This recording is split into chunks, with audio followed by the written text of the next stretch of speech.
Honours এর পড়াশোনা করা সকল ছাত্র ও ছাত্রীদের জীবন নিয়ে কিছু বলতে চাই। শতকরা 100-র মধ্যে 90% ছেলেমেয়ে সংসারের বোঝা কাঁধে নিয়ে অনার্সে পড়াশোনা করে। আগামীকাল পরীক্ষা এটা জানার পরেও সারাদিন কঠোর পরিশ্রম করেও রাতে পড়াশোনা করার সময়টুকুও পায় না। সকালবেলা 6টার দিকে ঘুম থেকে উঠে নিত্য প্রয়োজনীয় সকল কাজ শেষ করে, ঠিকমতো খাওয়ার সময়টুকু পায় না, কারণ কেন্দ্রে যেতে 1 থেকে 1.5 ঘন্টা সময় লাগে। সেখানে গিয়ে 4 ঘন্টা পরীক্ষা দিয়ে 5টার দিকে পরীক্ষা শেষ করে বাসা পৌঁছাতে 7টা বেজে যায়।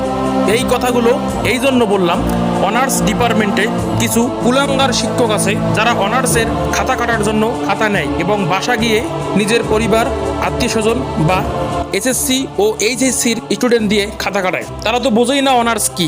সেখানে 100-র মধ্যে 90 জন স্টুডেন্ট একাধিক সাবজেক্টে ফেল করে। এর কারণটা কি বলতে পারবেন? আর বোর্ড এইটার ফায়দা লুট করে প্রতি বছরে ফর্ম ফিল আপের নামে কোটি কোটি টাকা আত্মসাৎ করতেছে। এখানে দেখার মতো কেউ নেই। এই জন্য কবিগুরু রবীন্দ্রনাথ ঠাকুর বলেছিলেন, মূর্খের দেশে কিসের বিশ্ববিদ্যালয়, যেখানে দুর্নীতি চলতেছে। এটাই কি তার নমুনা?